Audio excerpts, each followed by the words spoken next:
last round of 64 game we're going to discuss in the West region in Memphis, Tennessee. Oddly enough, number 6 seed Clemson taking on 11 seed New Mexico on Friday. So the lone Friday game here on the podcast we're discussing. My numbers have this closer to New Mexico -1. Raw number wise, Haslam has this closer to a touch under New Mexico -1.5. And it is sitting at Lobos -2.5 across the board. New Mexico obviously coming off of their Mountain West Tournament Championship over San Diego State, really dominating down the stretch in that game.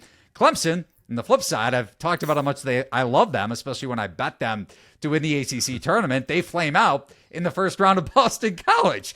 I will say Earl Grant's teams have done a really fine job of covering the number in the ACC tournament. He's gotten his team to play beyond the market's expectations a ton when it comes to the conference tournament, just out of pure desperation. And I think Boston College kind of shocked Clemson early in that game, generating second chance opportunities off long misses. Now, that could come into play in this game as well. I'm not saying New Mexico State is going to be horrid from 3, at least from the get-go, but where Clemson is really good is when they're able to dictate the pace and dominate the defensive glass with P.J. Hall, Shefflin, and Clark. But New Mexico ranks top 50 in offensive rebounding percentage, and on Eric's site, Haslametrics.com, they also rank 18th in potential points scored off second chance opportunities. So that correlates to generating a lot of offensive rebounds. JT Toppin had 11 offensive boards against San Diego State in the Mountain West title game, 6 on the offensive glass, 11 overall. The other concern I have with Clemson in this game, Clemson's guards, Chase Hunter and Joe Girard, have gotten exposed against athletic, superiorly athletic guards on the opposite side. And that's going to be tough against a guard-oriented New Mexico State team, especially if Donovan Dent is healthy. I think he sat out the second half of the Mountain West Championship game with an illness. Jalen House is screaming at Evan Washburn post-game.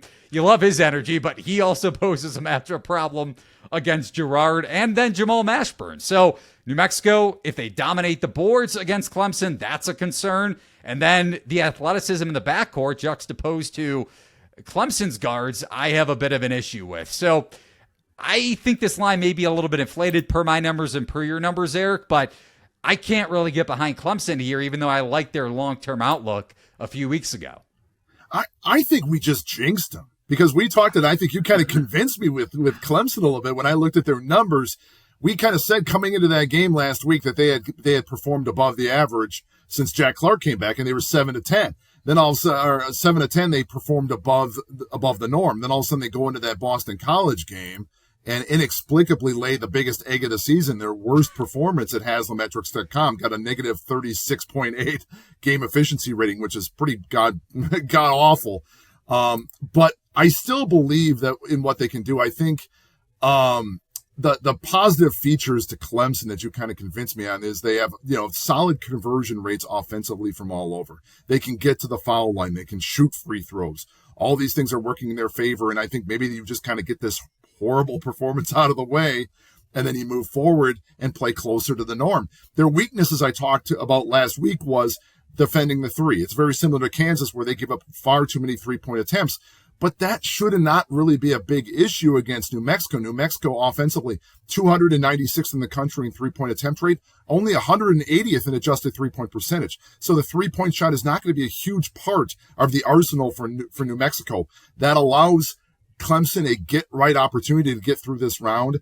And I still believe long-term that what you said is a long-term future, that I think Clemson can overcome that stinker against Boston College and kind of make a little run, because people aren't expecting it right now. People are looking at that last few games and saying, well, they lose that game to Boston College. I think they lost the one before that to, correct me if I'm wrong, was it Wake Forest or no, it was Wake Forest, yeah.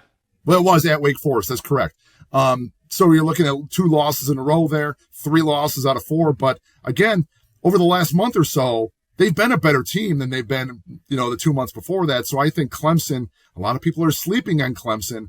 There's always kind of that 6 seed that kind of makes some noise. Maybe Clemson is going to be that 6 seed that makes the noise this year. Listen, I hope you're right. And like I said, my numbers are a little bit, and so are your numbers, are also a little bit lower than the market. But I think it just goes to show you the committee seemingly almost took New Mexico State out of the tournament. Arguably, if they didn't beat San Diego State, just because they were an 11. They weren't a 9. They weren't a 10. Yeah. They were an 11 after winning the Mountain West Tournament Championship. Yet they're favored by nearly a full possession against Clemson. I kind of think rightfully so, even though my numbers say otherwise, just because, like you hit on, Lobos aren't going to space out Clemson super well. But if they're able to negate Clemson's biggest advantage, which is controlling the pace via the defensive boards, a little concerning for me. But I hope you're right. Derek, any closing thoughts here on the final game we're discussing for the round of 64? You guys hit on it. Clemson ranks 260th in adjusted tempo, while New Mexico ranks 8th in adjusted tempo.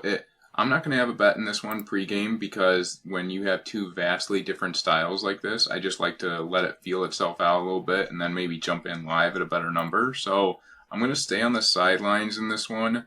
Clemson, they do a really good job at limiting offensive rebounds, but sometimes in the second half of games, they switch into that zone defense, right? I think it's a 3-2 or a 2-3. And they can be pretty vulnerable on the offensive glass when they slip into that zone. And New Mexico can get them there. So, because New Mexico's top 50 in offensive rebounding percentage. So I'm going to stay away from this one. Ultimately, though, I will have a bet on Clemson if they face Baylor in the second round. So I can't stand Baylor. They're just terrible defensively. I'd rather back Clemson in that one. So if they can get out of this game, I'm probably going to back Clemson against Baylor. But this is too scary of a game for me to bet this one. So I'm with you. I think we're all kind of... Well, maybe Eric is a little more optimistic about Clemson. I hope I didn't convince you too much on the Tigers. No, you had the wrong tournament, and this is kind of my little sub bracket of upsets here. I have Clemson and Dayton getting to the Sweet 16 in this one, so I got probably a 6 or a 7 going to the Elite 8. I'm a believer in Clemson. I just think you picked the wrong tournament. I think they can make a run in this tournament, just not the one before it. That's fair. Going back to Derek's point, just about their zone defense or man-to-man in general, especially in this matchup. The reason why I like Clemson so much down the stretch and when their efficiency numbers improve so much with Jack Clark in the lineup is his ability to cover against bigger threes or athletic threes that are the opponent's primary score. That's not the case here at all. Like, you're talking about a 3 who is a 6'10" wingspan in Clark, but New Mexico State combats that with a 3-guard lineup. And Donovan Dent is a bona fide pro. So... And we also have Jalen House's dad, Eddie House. So, I mean, maybe Jalen House cracks into the NBA at some point in his pro career. Who knows? But a game I want to stay away from. I like Derek's look a lot if Clemson gets past New Mexico. I just have my concerns for this matchup. So, Eric, maybe Derek and I will jump on board with you ahead of the round of 32.